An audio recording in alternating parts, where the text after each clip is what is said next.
The boy found him first, 10 years old, barefoot, standing at the edge of a horse trough in a town called Ridley that the stranger had no intention of staying in longer than it took to water Scout and buy a meal he could eat in the saddle. The boy was watching him the way children watch when they've been told not to talk to strangers, but have something that overrides the instruction. He had dirt on his face and his shirt was 2 sizes too big, and his eyes were doing the work of someone much older. The stranger noticed him the way he noticed everything, filed it, kept moving. The girl was behind the feed store, same age, same face, same dirt. She stepped out when the boy whistled, 2 short notes that meant something only they understood, and suddenly there were 2 of them, standing side by side in the street, looking up at a man on a horse they'd never seen before, with the absolute certainty that he was the one they'd been waiting for. He hadn't been waiting for them. He'd been riding north toward a thing in Montana that could wait another week, and he'd stopped in Ridley because Scout needed water, and he needed coffee, and neither of those things involved children. But the boy walked into the street and stood in front of Scout and said something that changed the direction of the next 24 hours completely. "They took our mother." The girl said nothing. She stood next to her brother and held his hand and looked at the stranger with eyes that were not crying and were not going to cry because whatever had happened to these children had moved them past the part where crying was useful. He looked at them for a long time. The boy held his gaze. 10 years old and already learning that the world takes things from you, and that getting them back requires finding someone capable of taking them back. "Who took her?" he asked. He didn't dismount. Not yet. That was a decision he hadn't made. "A man named Fenton," the boy said. "He has men, 5 of them. They came to our house 3 days ago and took her and told us if we followed, they'd kill us." "Why did they take her?" The boy looked at his sister. The girl looked at the ground, then back at the stranger. "Because she wouldn't sign," the girl said. First words she'd spoken. Her voice was steady and flat, and carried more weight than a 10-year-old's voice should have to carry. He dismounted. They sat on the bench outside the general store, and the children told him everything. Their mother's name was Catherine Marsh. Their father had died 2 years ago of fever, leaving her 120 acres of bottomland along the Elk River, and 2 children she was raising alone. The land was good. The water was better. And 8 months ago, a man named Fenton had started buying up every piece of property along the river, with the patience of someone who understood that controlling water in cattle country was the same as controlling cattle country. Catherine had refused to sell. She'd refused 3 times. The first refusal was met with an offer of more money. The second was met with the fence along the north pasture being torn down and her small herd scattering. The third was met with silence. 3 weeks of silence that felt worse than the threats, because silence from a man like Fenton meant he was rearranging his methods. Then, 3 days ago, 5 men rode to the house at dawn. Catherine told the children to hide in the root cellar.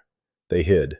They heard boots and voices and their mother's voice saying no, and then not saying anything, and then the sound of horses leaving with more weight on them than they'd arrived with. The children came out of the cellar and their mother was gone, and on the kitchen table was a deed transfer with her name on the signature line, and the signature line was blank, and a note that said she signs or she doesn't come home.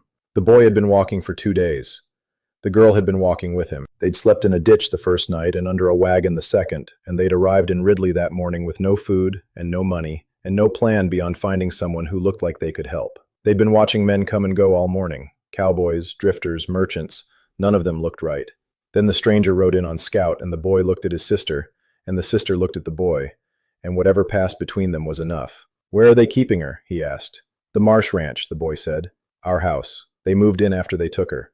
They're living in our house and eating our food, and our mother is somewhere inside and we don't know which room." The stranger looked at the 2 of them sitting on that bench. The boy's feet were raw from 2 days of walking on roads that weren't built for bare feet. The girl had her brother's hand again.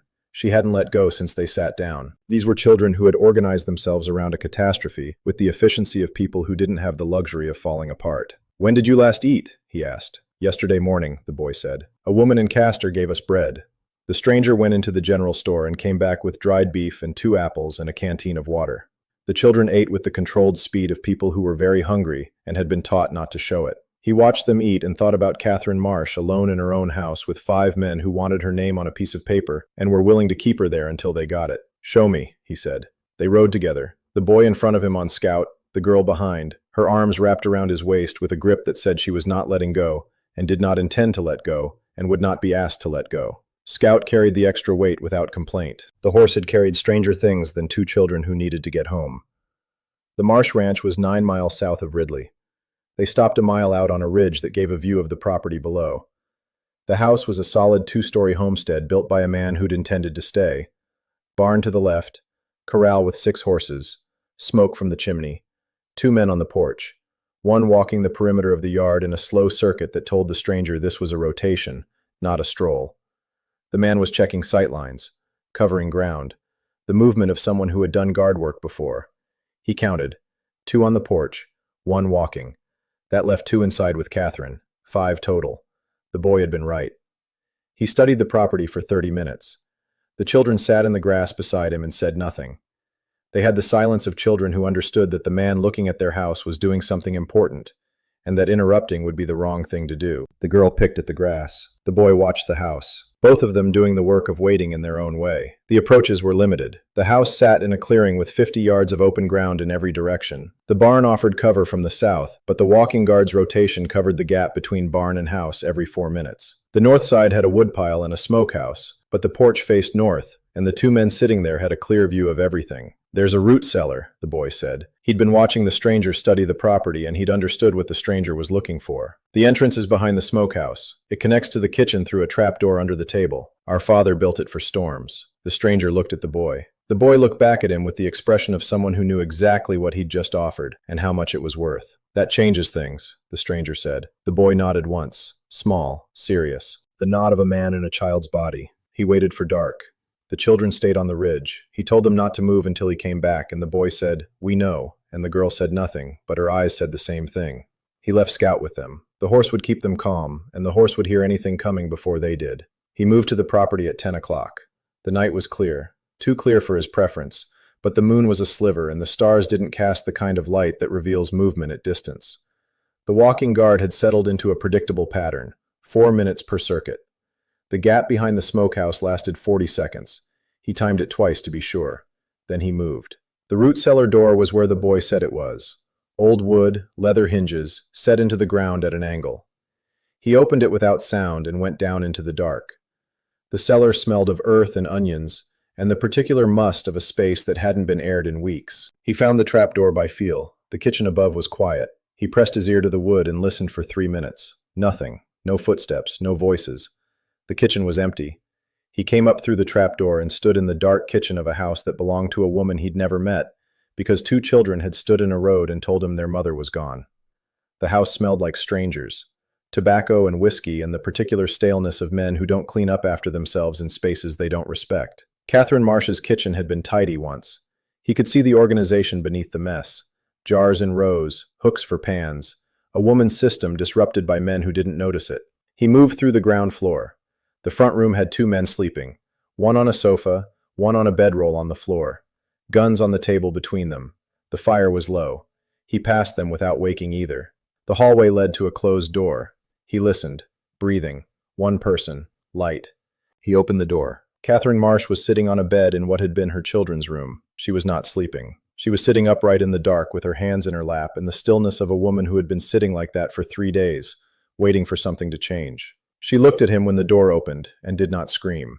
Not because she wasn't afraid, because 3 days of fear had used up the part of her that screamed, and what was left was something quieter and harder. "Your children sent me," he whispered. Her face changed. "Not a lot. Enough." "Are they safe?" he asked. She nodded. "They haven't hurt me. They need me to sign." She held up her wrists. No rope, no chains.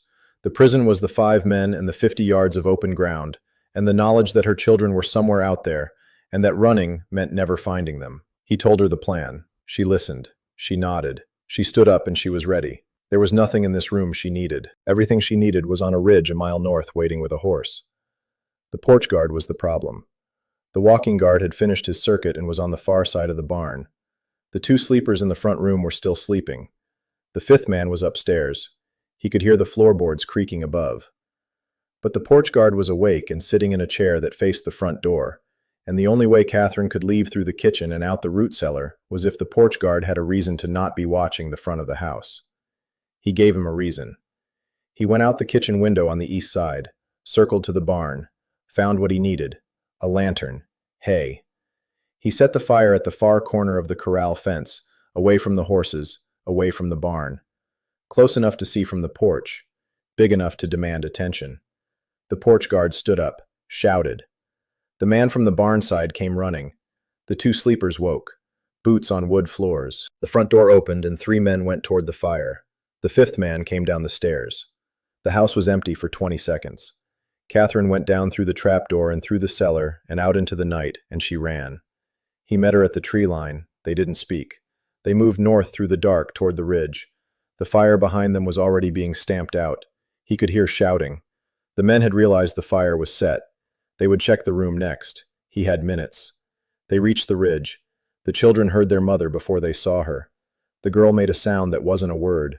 The boy didn't make any sound at all. He just walked to her and put his arms around her waist and pressed his face against her and stood there. Catherine put one hand on his head and one hand on the girl who had appeared at her side, and she held them in the dark on a ridge above her own house. And she didn't say anything because there was nothing to say. That the holding didn't say better. They rode. Scout carried Catherine and the girl. The stranger walked with the boy beside him. They moved north toward Ridley in the dark, and they didn't stop until the ranch was 5 miles behind them. He left them at the boarding house in Ridley, paid for the room, paid for a meal, told the woman who ran the place that these 3 were not to be disturbed, and that if anyone came asking for them, the answer was, "You haven't seen them." The woman looked at Catherine and the children and asked no questions.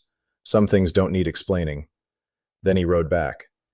He reached the Marsh Ranch at dawn. The 5 men were awake, angry.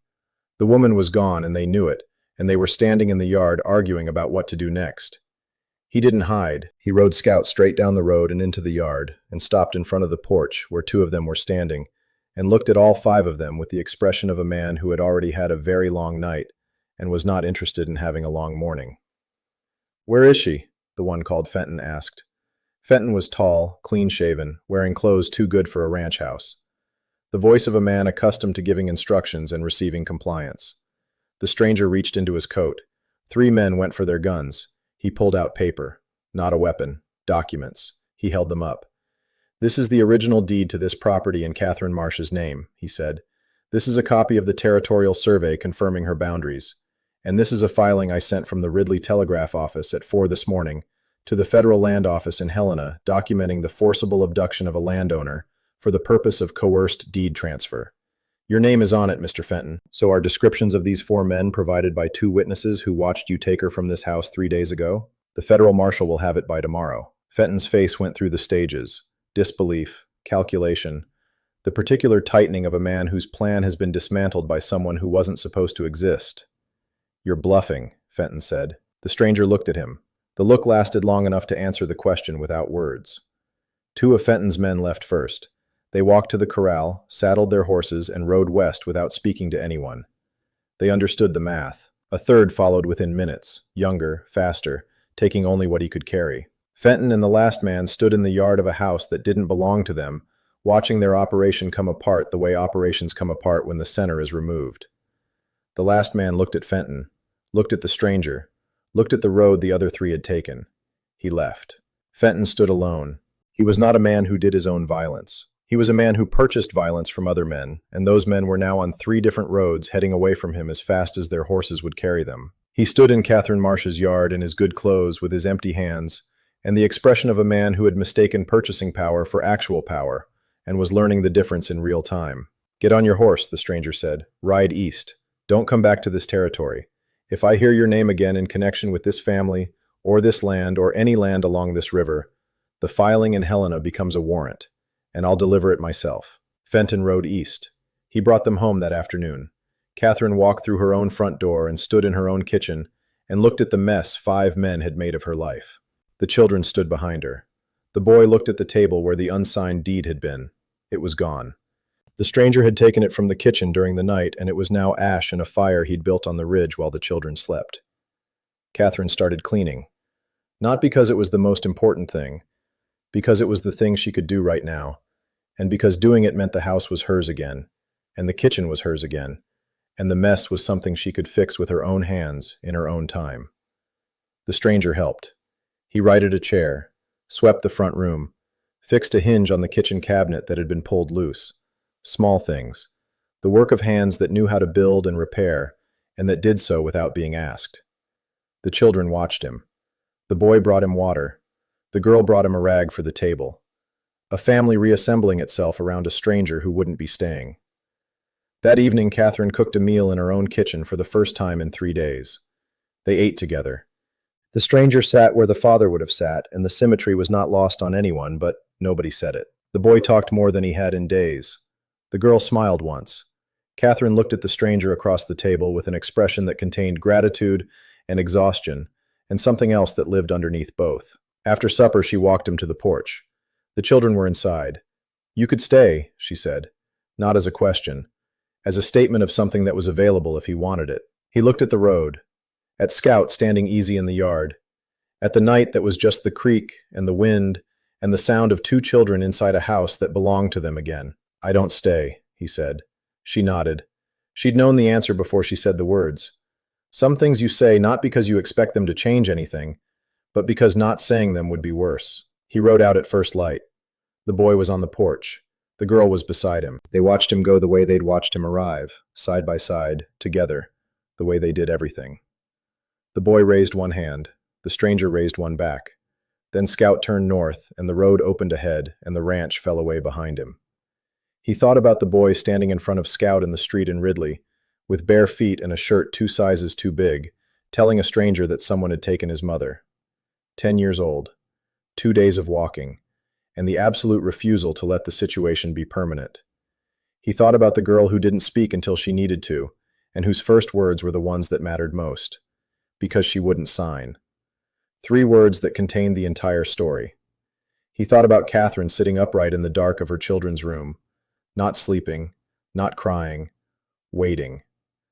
The particular endurance of a woman who understood that surviving was the job, and that the job didn't stop because the circumstances got worse. Somewhere ahead, because there was always somewhere ahead, the next thing was waiting. He didn't know what it was. He never did. If this is where you found him, if Ridley is your first ride, the beginning is waiting. Both stories in the description. Watch them. Come back. Tell me one thing in the comments. Which moment stayed with you? 2 words. That's all. And if you want to know where the trail goes next, subscribe. New stories every week. I'll see you on the road.